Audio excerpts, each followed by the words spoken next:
ጥሩ ነው ወጣት መሆን። ገንዘብ ባይኖርህ ጤና ይኖርሃል። መልክ ባይኖርህ አንጎል ይኖርሃል። እውቀት ባይኖርህ ጉራ ይኖርሃል። ፍቅር ባይኖርህ ተስፋ ይኖርሃል። ደስታ ባይኖርህ ንዴት ይኖርሃል። መጨነቅ ቢበዛብህ ሪቮሉሽን ታነሳለህ።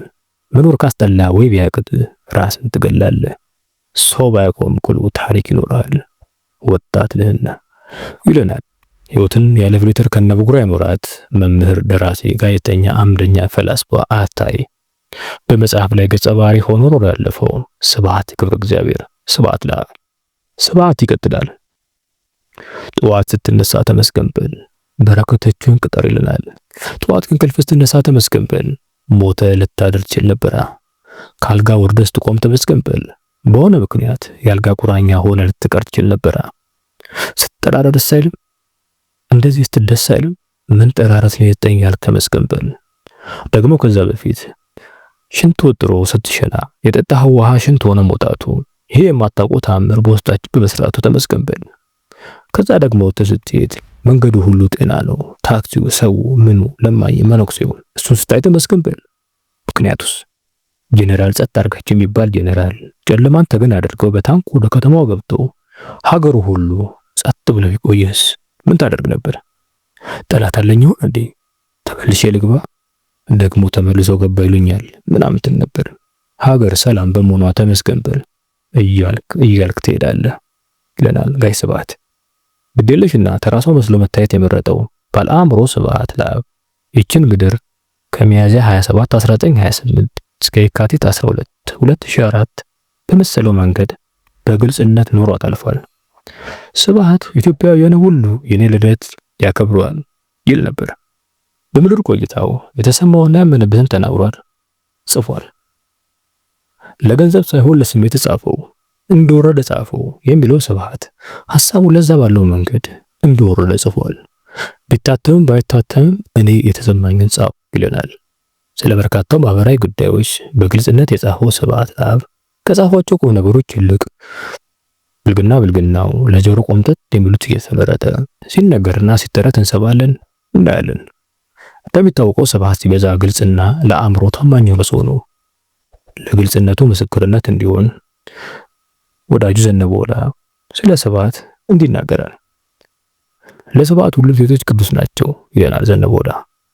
ለስብሐት ሁሉም ሴቶች ቅዱስ ናቸው፣ ነገር ግን ስብሐት ይህን ያህል ግልጽ መሆኑ በጣም ቆርቶታል። ምክንያቱም የእሱን ኢንቴሌክቹዋልና የእርሱን አስተዋይነት የእርሱን አንባቢነት ከማየት ይልቅ ለአንዳንዱ የስብሐት ነውር ነው የሚታየው፣ ለአንዳንዱ የስብሐት ውሎ ነው የሚታየው ይለናል ጋሽ ዘነበ ወላ። እኛም ጋሽ ስብሐት ስለ ነፍሶች በግልጽነት ከተናገረው ከምርጦቹ የተመረጡትን ካየነው፣ ከሰማነው፣ ካነበብነው እንሆን እንላለን። እንጀምር። በአንድ ወቅት ተወዳጅ ከነበረችው ጋዜጠኛና ተዋናይት መስታወት አረጋው ጋር ባደረገው ቃለ መጠይቅ መስታወት እንዲህ ብላ መጠየቋ አይዘነጋም። መስታወት አረጋው ደስ የሚል ድምጽ ለዛው ትጠይቃለች። ስራህን ከነውረኞች ጎራ ለሚመድቡ ምን ትላለህ? ነውር አይደሉ ነው የምትለው? ስብሐት ይመልሳል። ልክ ናቸው፣ ነውር ነው። ነገር ግን እነሱ ናቸው ነውር የሚሉት። ስብሐት ይቀጥላል። ለአንዱ የኔን ጥያቄ ሲጠይቀኝ የመለስኩለት ልንገርሽ። ጽሁፍ ባለጌ ነው ሲለኝ አንተ በጨለማ ያላረከውን ነገር አልጻፍኩትም ብየዋለሁ። እናም ልክ ነኝ። በቃ እውነቱን ስለጻፍኩ ባለጌ ነኝ እንኳን። መስታወት ትስቃለች። እኛ ግን እንቀጥላለን። በሴት የመከበብን ሚስጥር የምናውቀው እኔ ጠይቡ ሰለሞንና አባታዊ ዳዊት ነን የሚለው ጋሽ ስብሐት በአንድ ወቅት አምሳላዊ የሚል የቴሌቪዥን መድረክ ላይ እንዲህም ተጠይቆ ነበር። ጋዜጠኛው ይጠይቃል። ጽሁፎች ወጣ ያሉ ወሲባዊ ስሜትን የሚቀሰቅሱ ጽሁፎች ናቸው። እናም ስብሐት ተሳስቷል የሚሉ አሉ። ለዚህ መልስ ምንድን ነው? ለከሳሾች መልስ መስጠት አያስፈልግም ትላለህ? ስብሐት ለአብ ምላሽ ይሰጣል። መልስ መስጠት ካስፈለገ ይኸውልህ እንዲህ ነው። አንተ ያላደረኩን አልጻፍኩትም። ጋዜጠኛው በመልሱ በመገረም ዝም ይላል። እኛ ደግሞ እንቀጥላለን። ከቅብጠት በአንዱ ቀን ተወዳጁና አንጋፋው ጋዜጠኛ ደረጀ ኃይሌ ለዛ ባለው ቃና ተመሳሳይ ይዘት ያለው ጥያቄ አቅርቦለት እንደነበር ልብ ይለዋል። ደረጀ ጥያቄውን ይሰነዝራል። ስብሐት ለተቃራኒ ጾታ ፍቅርና ግንኙነት ሲጽፍ ቋንቋውና አገላለጹ ዶማን ዶማ፣ አካፋን አካፋ እንዲሉ አይነት ነው። ደግሞም ከባህረሰባችን ወግና ስርዓት አንፃር ነውርና ጸያፍ ነው። ስብሐትም ሲጽፍ እንዴት ይባልጋል እንዲህ የተባልክ እንድታማ አድርጓል። ስብሐት ለደረጀ ይመልሳል። እንኳን እደግመዋለሁ እንኳን ጨረስን። አመለሸጋው ጋዜጠኛ ደረጀ ሳቅ ብሎ ጥያቄውን ያክላል። በነገራችን ላይ ከሴት ልጅ ውበት ስብሐትን የሚማርከው የትኛው ነው? ስብሐት ይመልሳል። ጎሽ እንኳንም ይሄን ጠየቀኝ። ይኸውልህ አይንን ከከፈትክ ማንኛውም ሴት ቆንጆ ናት። እግዚአብሔር ቀሽም እንዳይመስልህ። ሁሉም ሴት ውስጥ ለወንድ ልጅ የሚሆን ውበትን አስቀምጦለታል። አይንን መክፈት ብቻ ነው የሚጠበቅብህ። አይንህን የምትከፍተው ደግሞ ኮከቡ ሲፈቅድ ነው ብሎ ጋሽ ስብሐት ይመልሳል። ሰዎች ባገኙት ቁጥር ጋሽ ስብሐትን ያለመታከት አንድ ጥያቄ ጠይቁታል። ጋሽ ስብሐት ጽሁፎች ብልግና ይበዛባቸዋል፣ ለዚህ ምን ትላለህ? ጋሽ ስብሐትም ያለመታከት ይመልሳል። ሰው እኮ ብቻውን አይባልግም። ስብሐትን በአግባቡ ከተረዱት ጥቂት ሰዎች ውስጥ የሆነው አንዱ ጋዜጠኛና ገጣሚ ደረጀ ደስታ ነው። ደረጀ ደስታ ፍትሐ ቅጽ 4 መድብል ላይ ስለ ስብሐት ላብ እንዲህ ብሎ ነበር። እስኪ ከገጥሞ የተወሰኑ ስንኞች እንምዘዝ። ስብሐት ወዶ አይደለም ይለናል። ስብሐት ወዶ አይደለም እርቃንን የጻፈው አዳምና ሔዋን ትዝ ብሎት ነው። ስብሐት ወዶ አይደለም ወሲብ ያለው የጉድ መፈልፈያ መሆኑ ገብቶት ነው ሲል የተገኘው። በነገራችን ላይ ስብሐት የተሰማውን ይናገራል፣ ይጽፋል ስለሚባል እሱ አላቸው የሚባሉ በርካታ ነገሮች አሉ። ስለሆነም ስብሐት እንዲህ አለ ሲባል ስብሐት እንዲህ አይልም አይባልም የምንል በርካቶች ነን።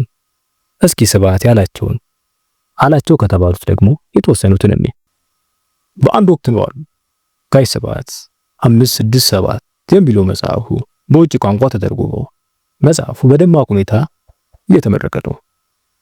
በመጽሐፉ ምርቃት ላይ በርከት ያሉ ሰዎች ጋሽ ስብሐትን ለማስፈረም ተሰልፈዋል።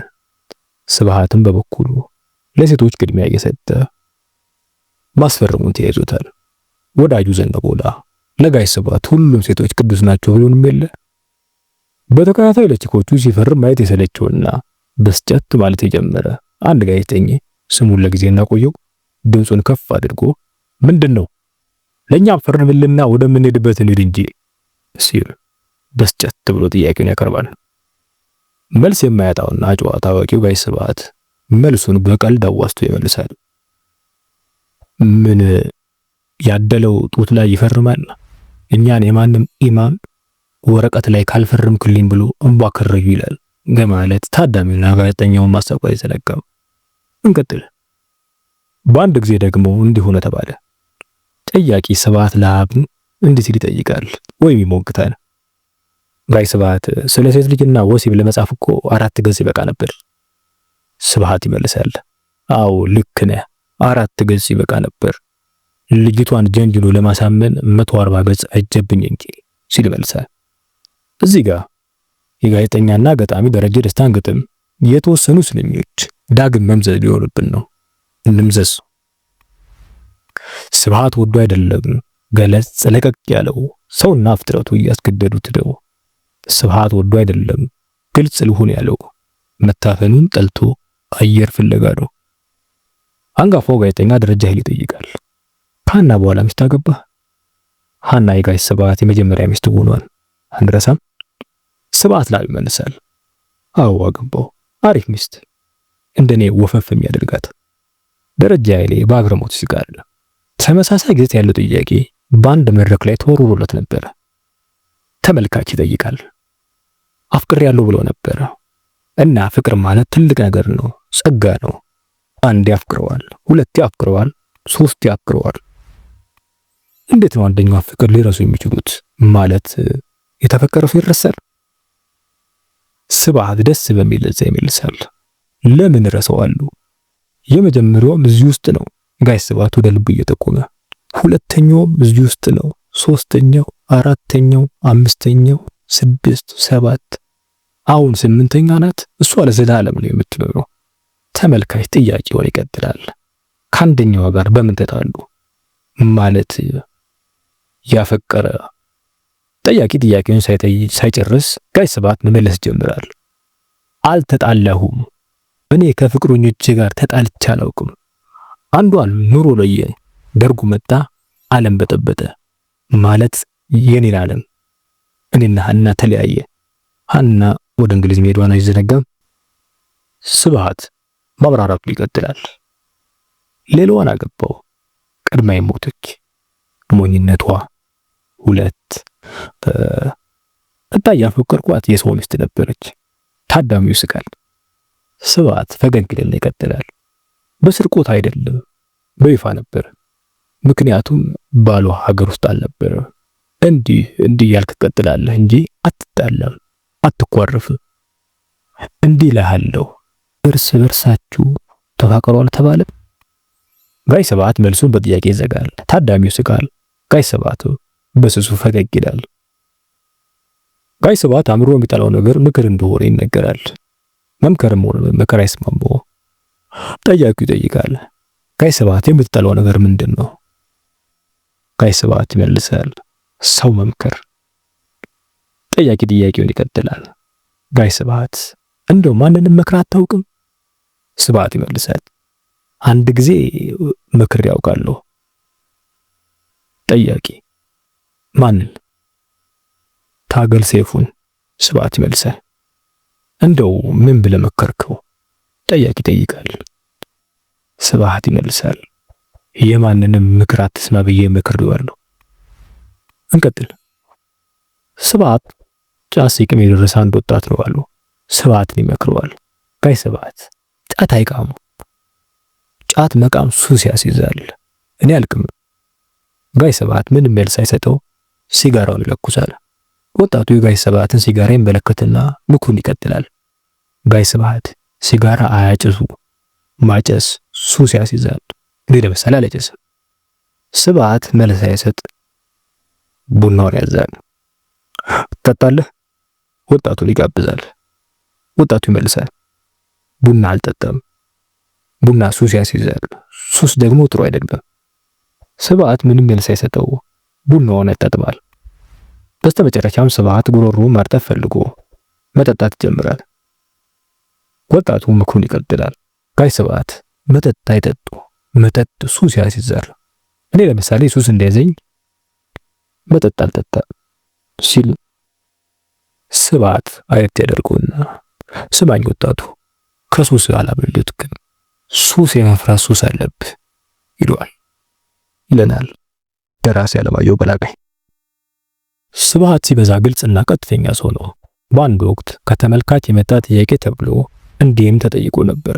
ጋዜጠኛው ይጠይቃል፣ ጽሁፎችን ደጋግመን ካላነበብናቸው አይገቡም፣ ለምንድነው እንደዚህ የምታስጨንቀን ያለ ጥያቄ አለች። ለጥያቄያችን መልስ ምንድን ነው? ስብሃት ይመልሳል፣ መጀመሪያ አንብበሽው ካልገባሽ ለሺው ሌላ መጽሐፍ ለምን አታነብም እበላት።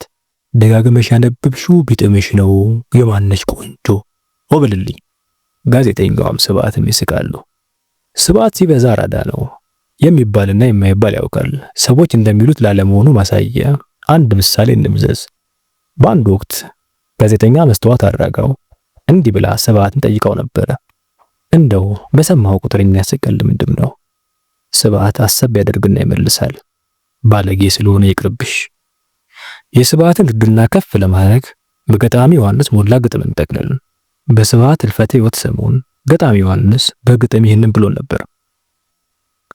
ስብሃት ሞኝነቱ አራዳን መክዳቱ፣ በጊዜ ማርጀቱ፣ ኑሮ ላይ ተጫውቶ ለሞት መረታቱ፣ ካላጣው ቅዳሜ በሰኞ መሞቱ፣ አራዳ ጥፋቱ ስብሃትን ማጣቱ፣ ብቻውን መውጣቱ፣ ብቻውን መግባቱ፣ ብቻውን ማምሸቱ፣ ብቻ መጠጣቱ፣ ካለ ሰው መቅረቱ።